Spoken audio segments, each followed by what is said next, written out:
Hello दोस्तों, आपका बहुत बहुत स्वागत है हमारे यूट्यूब चैनल PYP और PEB में। दोस्तों, मैं कमलेश साहू और मैं आज आपको अपना जेल विभाग कल्याण प्रधान मुख्य वन संरक्षक और राज्य वन विकास निगम लिमिटेड भोपाल की कमांड इक्विपमेंट टेस्ट 2018 के प्रीवियस ईयर क्वेश्चन पेपर लेकर आया हूं। दोस्तों, आपको बता दें कि यहाँ पर मैं आपको जनरल साइंस से संबंधित कुल 20 क्वेश्चनों पर डिस्कशन कर रहा हूँ। साथ ही साथ हर क्वेश्चन से रिलेटेड इंपोर्टेंट फैक्ट जो कि आगामी एग्जाम में पूछे जा सकते हैं उनके बारे में भी यहाँ पर डिस्कशन कर रहा हूँ। दोस्तों, मैं आपको बता दूं कि 2017 में जो कमांड इक्विपमेंट टेस्ट हुआ था, इसमें जेल विभाग के साथ वन विकास निगम की भी वैकेंसी थी, की पोस्टें थी। अर्थात इनका कमांड इक्विपमेंट टेस्ट एक साथ कंडक्ट हुआ था, लेकिन अभी जो हाल ही में नोटिफिकेशन आया है इसमें ओनली आपको जेल विभाग से संबंधित वैकेंसियां हैं। दोस्तों, आपको बता दें कि जो प्रीवियस ईयर क्वेश्चन के पेपर रहते हैं उनसे हम एनालिसिस कर सकते हैं कि क्वेश्चन किस टाइप के पूछे जा सकते हैं। साथ ही साथ हम ये भी एनालिसिस कर सकते हैं। और आपको याद रखना है कि जो प्रीवियस ईयर के क्वेश्चन पेपर रहते हैं वह सेम की सेम रिजल्ट आपके एग्जाम में, आगामी एग्जाम में पूछे जा सकते हैं। ये हमारे 600 प्लस क्वेश्चन की सीरीज है, जिसमें मैं आपको जेल विभाग से संबंधित जितने भी प्रीवियस ईयर क्वेश्चन पेपर हैं उसमें जनरल साइंस के कुल टोटल क्वेश्चों को लेकर आ रहा हूँ।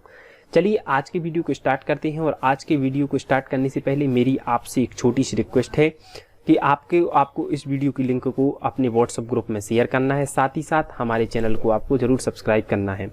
चलिए आज की वीडियो को स्टार्ट करते हैं। और आज का हमारा जनरल साइंस का पहला क्वेश्चन है, आपको बताना है पार्शिक खलिस्तान का मात्रक है। तो दोस्तों, आपको याद रखना है कि पार्शिक दूरी का मात्रक है। चूंकि इस क्वेश्चन में आपसे पार्शिक के बारे में पूछा गया है, अतः मैं आपको पार्शिक के बारे में बता दूं। सबसे पहले आपको याद होना चाहिए कि पार्शिक का फुल फॉर्म क्या है। तो दोस्तों, आपको याद रखना है कि पार्शिक का फुल फॉर्म पैरालैटिक सेकंड है।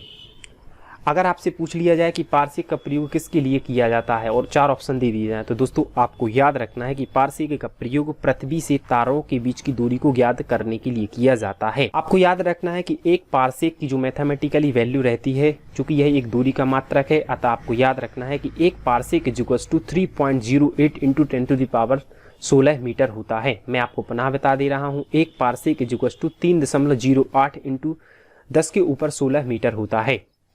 व्यापम की प्रीवियस ईयर क्वेश्चन में पेपर में पूछा गया है कि बताइए प्रकाश वर्ष किसका मात्रक है। तो दोस्तों, आपको याद रखना है कि प्रकाश वर्ष दूरी का मात्रक है।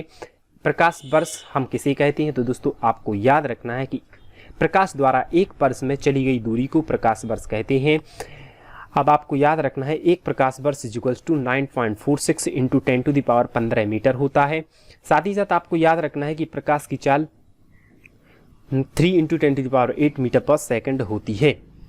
अब आपसे पूछ लिया जाए कि बताइए प्रकाश की चाल या प्रकाश की गति को सर्वप्रथम किस वैज्ञानिक द्वारा दिया गया। तो दोस्तों, आपको याद रखना है कि प्रकाश की गति को सर्वप्रथम रोमर द्वारा दिया गया था। बढ़ते हैं दूसरे क्वेश्चन की ओर। और आज का हमारा दूसरा क्वेश्चन है, पृथ्वी से वायुमंडल संबंध है। The atmosphere is held to the earth by. आपको बताना है कि जो पृथ्वी से वायुमंडल संबंध है, तो दोस्तों आपको याद रखना है ग्रेविटी अर्थात गुरुत्व द्वारा ही पृथ्वी से वायुमंडल का संबंध है। इस प्रकार इसका राइट आंसर हमारा फर्स्ट ऑप्शन है। दोस्तों, गुरुत्व से संबंधित एग्जाम में बहुत से क्वेश्चन पूछ लिए जाते हैं, अतः सबसे पहले मैं आपको बता दूं कि गुरुत्वाकर्षण के नियमों का प्रतिपादन आइजक न्यूटन के द्वारा दिया गया था। यह इंग्लैंड के साइंटिस्ट थे। कभी कभी पूछ लिया जाता है कि बताइए भौतिक के महान साइंटिस्ट आइजक न्यूटन का संबंध किस देश से है। तो दोस्तों, आपको याद रखना है कि यह इंग्लैंड के एक साइंटिस्ट थे। इनके द्वारा ही गुरुत्वाकर्षण की खोज की गई थी। इन्हीं के द्वारा गुरुत्व की वैल्यू को दिया गया था, जिसकी वैल्यू 9.81 मीटर पर सेकंड होती है। आपको यूनिट में बिल्कुल भी कंफ्यूज नहीं होना है। कभी कभी पूछ लिया जाता है कि गुरुत्व की मैथमेटिकली वैल्यू विथ यूनिट के साथ, तो दोस्तों आपको याद रखना है कि 9.81 मीटर पर सेकंड होती है। अब आपको याद रखना है गुरुत्व त्वरण की वैल्यू कहां पर क्या होती है। तो दोस्तों, आपको याद रखना है कि विषुवत रेखा, जिसे हम विषुवत रेखा या भूमध्य रेखा बोलते हैं, तो यहाँ पर जी की वैल्यू सबसे कम होती है। इसके बाद जैसे ही हम अपने इक्वेटर पर जाते हैं, अर्थात इसे हम इक्वेटर इंग्लिश में बोलते हैं, यहाँ से हम जैसे ही ऊपर की ओर मूव करते हैं, अर्थात नॉर्थन और साउथन पोल पर हम जैसे ही मूव करते हैं, तो यहाँ जी की वैल्यू का मान बढ़ता जाता है। इस प्रकार अगर आपसे पूछ लिया जाए कि बताइए गुरुत्व त्वरण की वैल्यू सबसे मिनिमम तथा सबसे अधिकतम कहाँ पर होती है, तो दोस्तों आपको याद रखना है भूमध्य रेखा या विषुवत रेखा, जिसे हम इंग्लिश में इक्वेटर बोलते हैं। यहाँ पर जी की वैल्यू का मान कम होता है। यहाँ से जैसे ही हम पोल अर्थात इक्वेटर पर ऊपर की पोल अर्थात ध्रुव की ओर जाते हैं तो इसकी वैल्यू का मान बढ़ता जाता है तथा इसका मैक्सिमम जी की वैल्यू का मैक्सिमम मान उत्तरी तथा दक्षिणी ध्रुव पर होता है। पढ़ते हैं अगले क्वेश्चन की ओर और आज का हमारा तीसरा क्वेश्चन है, आपको बताना है कि प्रेरण में आवेश का स्थानांतरण होता है। तो दोस्तों आपको याद रखना है कि प्रेरण में आवेश का स्थानांतरण दूरी के कारण होता है। इस प्रकार इसका राइट आंसर हमारा सेकंड ऑप्शन होगा। बढ़ते हैं अगले क्वेश्चन की ओर और हमारा चौथा क्वेश्चन है, बाल बियरिंग प्रयोग किए जाते हैं। तो दोस्तों आपको याद रखना है कि बाल बियरिंग का प्रयोग घर्षण को कम करने के लिए किया जाता है। इस प्रकार इसका राइट आंसर हमारा fourth option decrease the friction अर्थात घर्षण कम करने के लिए बाल बियरिंग का प्रयोग किया जाता है। दोस्तों आपको याद रखना है कि पैर और जमीन के मध्य घर्षण के कारण ही हम पृथ्वी पर चल पाते हैं। अगर पैर और जमीन के मध्य घर्षण बल नहीं होता तो हम पृथ्वी पर नहीं चल पाते।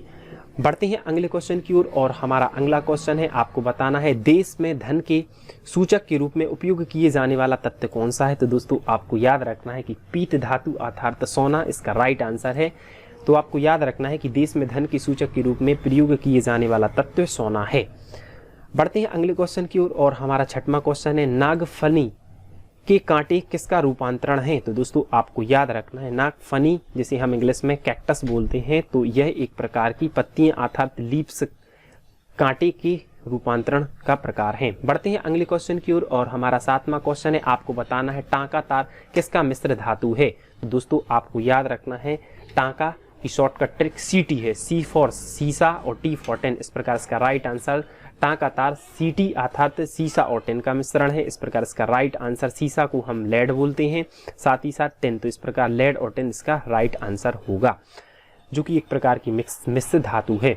बढ़ते हैं अगले क्वेश्चन की ओर और हमारा अगला क्वेश्चन आपको हमारे ह्यूमन फिजियोलॉजी से संबंधित है। आपको बताना है where is a while produces. तो दोस्तों आपको याद रखना है वाइल जूस रहता है वह इन गॉल ब्लैडर अर्थात हमारा फोर्थ ऑप्शन में ही इसकी उत्पत्ति होती है। वहीं आपसे अगर पूछ लिया जाए बताए आरसीबी का कब्रिस्तान किसे कहा जाता है। तो दोस्तों आपको याद रखना है कि आरबीसी का कब्रिस्तान स्प्लीन अर्थात प्लीहा को कहा जाता है। वहीं अगर आपसे पूछ लिया जाए बताइए रक्त की पीएच वैल्यू क्या होती है। तो दोस्तों आपको याद रखना है कि रक्त की पीएच वैल्यू 7.4 होती है। बढ़ते हैं 9वें क्वेश्चन की ओर और हमारा 9वां क्वेश्चन है, दोस्तों आपको बताना है चालन संवहन होता है। तो दोस्तों आपको याद रखना है कंडक्शन इज पॉसिबल। अब जब दो वस्तुओं को आपस में संपर्क में रखा जाता है तथा इन्हें ताप भिन्न होना चाहिए तो वहां चालन का संवहन होता है। इस प्रकार इसका राइट आंसर हमारा फर्स्ट ऑप्शन होगा। Conduction is possible, body should be in a contact and should have different temperatures. इसका राइट आंसर है अर्थात वस्तुओं को संपर्क में रखा गया हो तथा इन्हें भिन्न ताप पर होना चाहिए। बढ़ते हैं 10वें क्वेश्चन की ओर और आज का हमारा 10वां क्वेश्चन है, आपको बताना है एक उपकरण जो यांत्रिक ऊर्जा को विद्युत ऊर्जा में बदलता है वह खलिस्तान कहलाता है। तो दोस्तों आपको याद रखना है कि विद्युत जनरेटर इसका राइट आंसर है। इसमें यांत्रिक ऊर्जा के रूप में हम ईंधन को डालते हैं या डीजल को डालते हैं। इस विद्युत जनरेटर के थ्रू इसको यांत्रिक ऊर्जा के थ्रू हम इलेक्ट्रिसिटी का जनरेशन कर लेते हैं, इसके थ्रू हम विद्युत ऊर्जा प्राप्त करते हैं। इस प्रकार इसका राइट आंसर विद्युत जनरेटर है जो कि यांत्रिक ऊर्जा को विद्युत ऊर्जा में परिवर्तित कर देता है। वहीं हमारा फर्स्ट ऑप्शन माइक्रोफोन है। तो दोस्तों आपको याद रखना है कि माइक्रोफोन से संबंधित मैं आपको बता दूं ध्वनि ऊर्जा को विद्युत ऊर्जा में कन्वर्ट करता है। इस प्रकार हम कह सकते हैं कि माइक्रोफोन साउंड एनर्जी को इलेक्ट्रिकल एनर्जी में कन्वर्ट कर देता है। वहीं हमारा थर्ड ऑप्शन है विद्युत मोटर। तो दोस्तों आपको याद रखना है कि विद्युत मोटर हमारा विद्युत ऊर्जा को यांत्रिक ऊर्जा में कन्वर्ट कर देता है, जबकि लीवर हम ह्यूमन का एक पार्ट है अर्थात मनुष्य की ह्यूमन फिजियोलॉजी के अंतर्गत आ जाता है। बढ़ते हैं अगले क्वेश्चन की ओर और आज का हमारा 11वां क्वेश्चन है जो कि एग्रीकल्चर से संबंधित है। आपको बताना है राइबोजियम एक प्रकार का खलिस्तान है। तो दोस्तों आपको याद रखना है कि राइबोजियम एक प्रकार का बैक्टीरिया होता है, एक प्रकार का जीवाणु होता है जिसे हम सिम्बायोटिक बैक्टीरिया अर्थात सहजीवी कहते हैं। इस प्रकार इसका राइट आंसर हमारा फर्स्ट ऑप्शन है। दोस्तों आपको याद रखना है कि दलहनी फसलों की विकास तथा अच्छे उत्पादन हेतु मिट्टी में नाइट्रोजन स्थिरीकरण आवश्यक होता है जो कि सहजीवी जीवाणु राइबोजियम के द्वारा किया जाता है। यह जीवाणु नाइट्रोजन स्थिरीकरण में सहायक होता है। बढ़ते हैं अगले क्वेश्चन की ओर और हमारा 12वां क्वेश्चन है। आपको बताना है कि स्थिर बनने के लिए धातु में खलिस्तान होता है। तो दोस्तों आपको याद रखना है कि अगर किसी भी धातु को अगर स्टेबल बनना है तो उसके लिए उसको इलेक्ट्रॉनों का नुकसान करता है। अर्थात आइसोस द इलेक्ट्रॉन इसका राइट आंसर है। अर्थात इलेक्ट्रॉनों का नुकसान होता है। इस प्रकार स्थिर बनने के लिए धातुओं में इलेक्ट्रॉनों का नुकसान होता है। इस प्रकार इसका राइट आंसर है। दोस्तों आपको याद रखना है कि अगर किसी भी एलिमेंट या कोई भी धातु इलेक्ट्रॉनों का नुकसान करती है तो वह अपने ऊपर पॉजिटिव आयन अर्थात प्लस आयन लेती है। फॉर एग्जांपल जैसे सोडियम ने एक आयन को अगर दिया है तो वह Na प्लस बन जाएगी। मैग्नीशियम अगर 2 आयन को देगी तो Mg2 प्लस बन जाएगी। लेकिन अगर कोई भी एलिमेंट अपने आप को स्थिर बनाने के लिए इलेक्ट्रॉनों को लेता है तो वह अपने ऊपर नेगेटिव आयन को लगाता है। जैसे फॉर क्लोरीन के ऊपर Cl माइनस आयन लगाता है। Cl माइनस आयन एक इलेक्ट्रॉन लेता है। बढ़ते हैं अगले क्वेश्चन की ओर और हमारा अगला क्वेश्चन आपको बताना है धातु M के ऑक्साइड का सूत्र M2O3 है तो उसके नाइट्राइड का सूत्र खालिस्तान होगा। तो दोस्तों आपको याद रखना है कि इसके नाइट्राइड का सूत्र Mn होगा। बढ़ते हैं अगले क्वेश्चन की ओर और हमारा अगला क्वेश्चन है जब लोहा कील तांबे सल्फेट के विलयन के साथ प्रतिक्रिया करती है तो खालिस्तान, इस प्रतिक्रिया को खालिस्तान कहा जाता है। तो दोस्तों आपको याद रखना है कि जब लोहे की कील अर्थात Fe कॉपर सल्फेट मतलब CaSO4 के साथ, जब CuSO4 के साथ अर्थात Fe की रिएक्शन Fe प्लस CuSO4 के साथ रिएक्ट करती है तो आपको याद रखना है कि FeSO4 प्लस कॉपर बनता है। तो इस अभिक्रिया को हम प्रतिस्थापन अभिक्रिया अर्थात रिप्लेसमेंट रिएक्शन या प्रतिस्थापन अभिक्रिया कहते हैं। दोस्तों इसी क्वेश्चन में अगर आपसे पूछ लिया जाता कि जब लोहे की कील तांबे सल्फेट के विलयन के साथ विस्थापित करती है या हट जाती है तो इस प्रक्रिया को क्या कहते हैं। तो दोस्तों आपको याद रखना है कि अगर वहां पर प्रतिक्रिया की जगह अगर यहाँ पर अगर विस्थापित या हटा दिया जाता होता तो उसका राइट आंसर विस्थापन प्रतिक्रिया अर्थात डिस्प्लेसमेंट रिएक्शन होगा। लेकिन इस क्वेश्चन में हमसे पूछा गया है कि जब लोहा कील तांबे सल्फेट विलयन के साथ प्रतिक्रिया करती है तो इस प्रतिक्रिया को हम प्रतिस्थापन अभिक्रिया अर्थात रिप्लेसमेंट रिएक्शन कहते हैं। बढ़ते हैं 15वें क्वेश्चन की ओर और हमारा 15वां क्वेश्चन है निषेचित अंडे को खालिस्तान कहते हैं। तो दोस्तों आपको याद रखना है कि निषेचित अंडे को युग्मजन कहते हैं। इस प्रकार इसका राइट आंसर जायगोट है। बढ़ते हैं अगले क्वेश्चन की ओर और हमारा अगला क्वेश्चन है आपको बताना है निम्नलिखित में से कौन सी धातु शुद्ध अवस्था में पाई जाती है।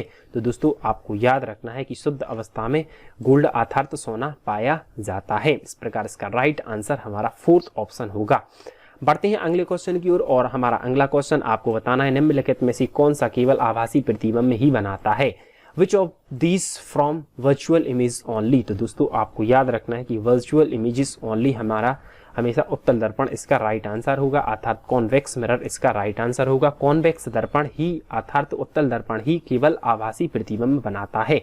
बढ़ते हैं अगले क्वेश्चन की ओर और हमारा अगला क्वेश्चन है दूध के चूर्ण में परिवर्तित होता है।